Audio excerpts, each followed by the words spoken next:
नमस्कार दोस्तों, आज सुप्रीम कोर्ट से एक बड़ी खबर आई है। भारतीय जनता पार्टी की पूर्व प्रवक्ता नुपुर शर्मा को सुप्रीम कोर्ट से राहत मिली है। सुप्रीम कोर्ट ने अपने आदेश में स्पष्ट किया है कि 10 अगस्त तक नुपुर शर्मा को गिरफ्तार नहीं किया जाएगा और तेलंगाना, पश्चिम बंगाल और दिल्ली पुलिस को जो है नोटिस जारी किया गया है इस बाबत। और दूसरी तरफ जुबैर, वो शख्स जिसने दुनिया के सामने नुपुर शर्मा का वो विवादित बयान अपने ट्विटर हैंडल पर पेश किया था, वो अब भी जेल के अंदर हैं। मैं आपको सबसे पहले बतलाना चाहूंगा कि सुप्रीम कोर्ट ने दरअसल नुपुर शर्मा के मामले में अपने आदेश में कहा क्या, आपके स्क्रीन पर सुप्रीम कोर्ट से नुपुर शर्मा को बड़ी राहत मिली है। सुप्रीम कोर्ट ने भारतीय जनता पार्टी की पूर्व प्रवक्ता को सभी एफआईआर में गिरफ्तारी से अंतरिम संरक्षण दिया है। कोर्ट ने कहा है कि फिलहाल किसी भी मामले में कोई दंडात्मक कार्रवाई नहीं होगी, यानी कि किसी तरह का कोई दंड नहीं दिया जाएगा। हमारी चिंता यह है कि नुपुर को वैकल्पिक कानूनी उपाय करने का मौका मिले। इसके साथ ही सुप्रीम कोर्ट ने नुपुर की याचिका पर दिल्ली पुलिस, पश्चिम बंगाल, तेलंगाना आदि को नोटिस जारी कर 10 अगस्त तक जवाब मांगा है। भविष्य में अगर उनके बयान, यानी कि पैगंबर के बारे में उन्होंने जो बयान दिया था, उसे लेकर दिए गए बयान को लेकर कोई नई एफआईआर दर्ज होती है तो भी नुपुर के खिलाफ कोई कार्रवाई नहीं होगी। यानी कि स्पष्ट तौर पर कह दिया गया है कि नुपुर पर कोई एक्शन नहीं। और दूसरी तरफ जैसे कि आप जानते हैं कि जुबैर का मामला सुप्रीम कोर्ट के सामने आ रहा है बुधवार को। जुबैर के मामले में न सिर्फ सुप्रीम कोर्ट बल्कि पटियाला हाउस कोर्ट ने भी जुबैर के पक्ष में क्या बयान दिया था, आपको याद होगा।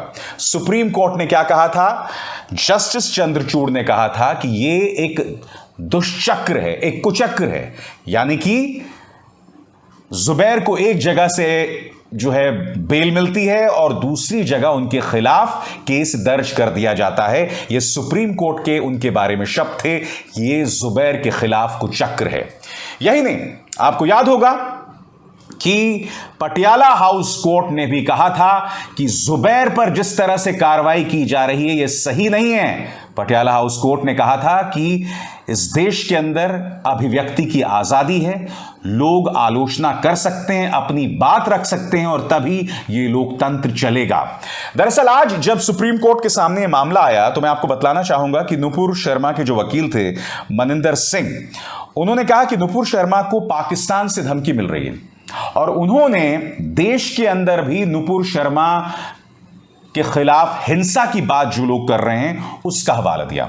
सबसे पहले मैं आपको बतलाना चाहूंगा कि पाकिस्तान के संदर्भ में उनके वकील ने क्या कहा। एनडीटीवी की इस खबर के मुताबिक नुपुर की जान को गंभीर खतरा है। अभी खबर मिली है कि कोई जान से मारने के लिए पाकिस्तान से आया है जो पकड़ा गया है। पटना में पकड़े गए लोगों के व्हाट्सएप में नुपुर का पता मिला। इस पर जस्टिस सूर्यकांत ने पूछा कि यह जानकारी आपको अर्जी दाखिल करने के बाद मिली, तो मनिंदर जो कि उनके वकील थे उन्होंने कहा यह अभी पता चला है, नुपुर अभी कोर्ट में नहीं जा सकती, उसकी जान को खतरा बढ़ता जा रहा है, कितनी भी सुरक्षा लगा दो। हमने पहले भी देखा है ऐसे ही मामले में कई एफआईआर दर्ज हुई है। तो एक तरफ पाकिस्तान से उन्हें खतरा है जैसा कि उनके वकील बता रहे हैं, और दूसरी तरफ वो ये भी कह रहे हैं कि देश के अंदर कई लोग उनके खिलाफ हिंसा करने की बात कर रहे हैं। और ऐसे में मैं आपको याद दिलाना चाहूंगा एआईएमआईएम के सांसद इम्तियाज जलील ने किस तरह से बीच सड़क में खड़े होकर उनके फांसी की बात की थी। मैं बार बार कहता आया हूं दोस्तों, इस देश के अंदर ईश निंदा यानी कि भगवान की तौहीन करने के लिए मौत की सजा का प्रावधान नहीं है। अब देश के अंदर से नुपुर शर्मा को किस तरह से धमकाया जा रहा है इसका भी जिक्र जो है उनके वकील ने किया आपकी स्क्रीन पर। नुपुर की अर्जी में दी गई अजमेर के खादिम और दूसरे लोगों के सर कलम करने के वीडियो की बात को आदेश में रिकॉर्ड किया गया है। शीर्ष अदालत ने सलमान चिश्ती के वीडियो का जिक्र करते हुए कहा कि उसके वीडियो में कहा गया था कि नुपुर का गला काटा जाएगा। इसके अलावा उत्तर प्रदेश में भी इस तरह का मामला जो है संज्ञान में लाया गया है। नुपुर के वकील ने कहा कि कोलकाता पुलिस ने एफआईआर दर्ज कर लुक आउट नोटिस जारी किया है।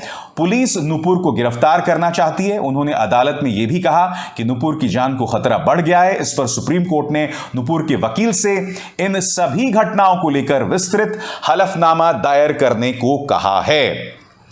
तो एक तरह से नुपुर शर्मा को जो है अब किसी जेल में या कहीं पर भी पूछताछ पे जाने की जरूरत नहीं है। 10 अगस्त तक इस पर पूरी तरह से रोक है, उन्हें गिरफ्तार नहीं किया जाएगा। दूसरी तरफ जैसे कि आप जानते हैं कि जुबैर के खिलाफ अलग अलग जगहों पर आधा दर्जन मामले हैं। इस तरह की राहत जुबैर को नहीं मिली है। मैं आपको बतलाना चाहूंगा कि जुबैर ने, जिसके लिए उन्हें जेल जाना पड़ा, क्या क्या किया। जैसा कि आप जानते हैं दोस्तों, नुपुर शर्मा का वो विवादित बयान जो उन्होंने पैगंबर मोहम्मद साहब के बारे में दिया था, उसे ट्विटर पर उन्होंने डाला था। दूसरी बात, सुदर्शन न्यूज नाम का एक चैनल है, उसने एक बहुत ही भड़काऊ कार्यक्रम चलाया था। जुबैर ने सिर्फ इतनी अपील की थी ट्विटर पर, और वो भी उत्तर प्रदेश पुलिस से, कि ये चैनल जो है झूठी और भ्रामक जानकारी दे रहा है, भड़काऊ बयान दे रहा है, उत्तर प्रदेश पुलिस इस पर एक्शन लीजिए। उत्तर प्रदेश पुलिस ने जुबैर को ही गिरफ्तार कर दिया। जुबैर ने एक और काम किया था। 1986 में फिल्म आई थी किसी से ना कहना, उस फिल्म की तस्वीर ट्वीट की थी, और जो कुछ हुआ था उसी फिल्म में हुआ था। उसके लिए जुबैर को गिरफ्तार कर लिया गया है। और आप जानते हैं, जुबैर के खिलाफ सरकारी वकील जो हैं, तुषार मेहता, वो आते हैं तमाम जगहों पर उनके खिलाफ दलील देने। अब मैं जानता हूं आप में से कई लोग जो हैं नुपुर शर्मा के पक्ष में अपनी बात कहेंगे। बिल्कुल, कहना भी चाहिए, क्योंकि इस देश में लोकतंत्र है और हमें किसी के पक्ष में बोलने की पूरी आजादी है। मगर मैं आपसे एक सवाल पूछना चाहता हूं। आप में से कई लोग जो आज इस कार्यक्रम के कमेंट सेक्शन में अपना परिचय देंगे, अपने संस्कारों का परिचय देंगे, मैं आपसे एक सवाल पूछना चाहता हूं। नुपुर शर्मा को भारतीय जनता पार्टी से बाहर का रास्ता किसने दिखलाया? बीजेपी ने दिखलाया। नंबर 2, नुपुर शर्मा के बारे में विदेश मंत्रालय ने क्या कहा था कि ये जो बयानात दिए गए हैं पैगंबर मोहम्मद साहब के बारे में, जिन लोगों ने बयान दिया है वो मुख्यधारा का हिस्सा नहीं है। जिस शब्द का इस्तेमाल विदेश मंत्रालय ने किया था, फ्रिंज एलिमेंट, भारत सरकार ने नुपुर शर्मा के लिए फ्रिंज एलिमेंट शब्द का इस्तेमाल किया। क्या आप कभी भारत सरकार से सवाल करते हैं? क्या कभी आप प्रधानमंत्री नरेंद्र मोदी या गृह मंत्री अमित शाह से सवाल करते हैं कि वो अब तक इस मुद्दे पर खामोश क्यों हैं? बताइए बताइए। देखिए, दूसरों को गाली देना बहुत आसान है, हिम्मत कीजिए अपनी सरकार से सवाल करने का। समझे आप? आपको यह सवाल पूछना चाहिए कि नुपुर शर्मा को पार्टी से बाहर का रास्ता क्यों दिखलाया गया, बताइए। और सिर्फ नुपुर शर्मा ही नहीं, नुपुर शर्मा के बाद नवीन कुमार जिंदल, फिर वो एक छोटा मोटा ट्रोल है अरुण यादव, उसे भी जो है पार्टी से बाहर का रास्ता दिखला दिया गया था।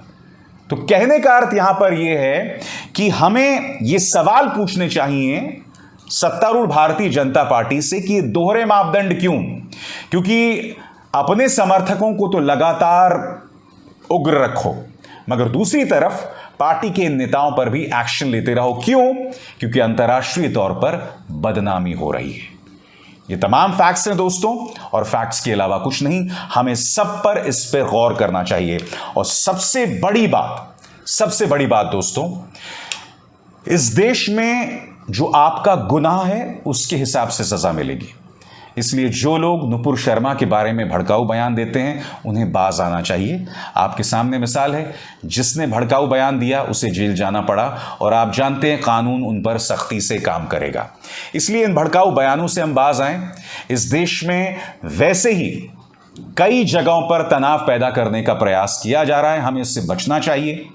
देश की बदनामी होती है, और इस पूरे नुपुर शर्मा प्रकरण ने इस बात को प्रमाणित किया है। और मैं उम्मीद करता हूं दोस्तों कि उन न्यूज़ चैनल्स पर भी कार्रवाई होगी जिन्होंने वो भड़काऊ कार्यक्रम किए थे, क्योंकि उस पर अभी तक पूरी तरह से खामोशी बनी हुई है।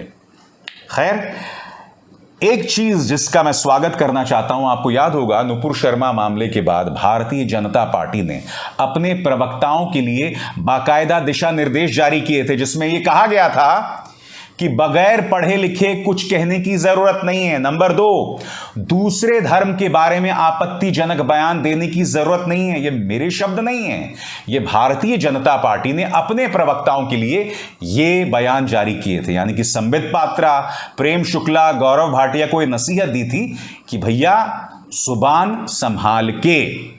हालांकि बहुत अजीब बात लगती है कि एक सत्तारूढ़ पॉलिटिकल पार्टी को यह बातें कहने की जरूरत पड़ रही है अपने प्रवक्ताओं को, मगर कम से कम इस बात को प्रमाणित करता है कि भारतीय जनता पार्टी अपनी गलती मान रही है। वो ये भी मान रही है कि इस पूरे मामले ने भारत की साख को कितना नुकसान पहुंचाया है अंतर्राष्ट्रीय तौर पर। अंत में एक बार फिर मैं उम्मीद करता हूं इंसाफ होगा, मैं उम्मीद करता हूं जुबैर के साथ इंसाफ होगा, क्योंकि यह मामला बहुत खिंच गया है। और इंसाफ इसलिए भी होना चाहिए क्योंकि आपके सामने पटियाला हाउस कोर्ट की टिप्पणी है जुबैर के पक्ष में। खुद सुप्रीम कोर्ट ने उनके बारे में कहा है कि उनके खिलाफ एक कुचक्र चल रहा है, लिहाजा इन चीजों से हम मुंह नहीं मोड़ सकते।